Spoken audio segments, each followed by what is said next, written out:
When I was 18 years old and just starting at the conservatory, I was asked to play in a local hospital. And one of my first times there, the social worker asked me to go see one specific woman first. She said she's very sick and she wants to hear Amazing Grace. So I stood at the foot of her bed and I lifted my viola and I played the hymn for her. While I was playing, I had my eyes closed and I was enjoying the sound in the room. And when I was done and I opened my eyes, I saw that she had turned her head towards the window away from me and she had closed her eyes and she stopped breathing. She had died while I played for her. I felt a wave of shock run through my body and I left the room as the nurses were coming in. And I went to the social worker and asked her if I had just done something wrong. She reassured me. She said, "No, you didn't do anything wrong." She wrote that hymn right up to heaven.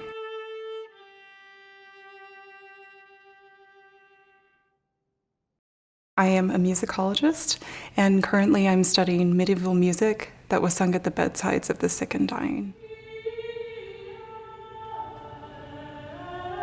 There are lots of good reasons to study it from an academic perspective. The material is very interesting to historians because these songs were sung fairly universally. They were sung for all sorts of communities. And so we can really gain a picture historically of which centers were important and where the paths of transmission were. We've developed a specialization at the end of life care. We are excellent at understanding the body and how we can control symptoms, control pain. These are very important things that the medieval communities didn't have. And so for the medieval communities, singing this chant together gave the loved ones something profound to do at that profound moment when there really is nothing left to do. So the community that gathered around the bed and sang, they were commending the soul of their loved one. They were also regulating time together, and they would have understood that they were bringing order to chaos.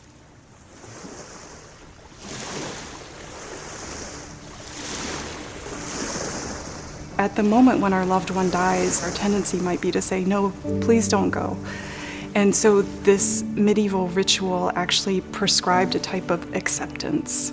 Imagine it, when a group of people sing together, they have to breathe together. And when we're losing a loved one, it's hard to breathe sometimes, and sometimes it feels like there are inner alarm bells going off, and yet the community is forced to take a breath together and to match their breath and their voices to one another. So it joins the community together, and it's something beautiful to do for someone who has just gone beyond your reach. You can't actually do anything for that person right now except sing and except to pray. It gave so much meaning and so much profundity to that moment. I wish we could recover some of that. Not that we need to sing the medieval chants, but at least we can see there is something that can be done. Music has a great role to play.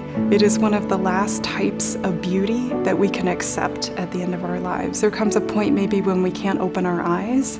There might come a point when we don't have sensation in our hands. We might not be able to feel our loved one hold our hands, but we can still hear. So if we bring music into a situation, into a hospital room that is not beautiful, we're actually bringing a little bit of beauty, and we're bringing the peace that passes understanding as well.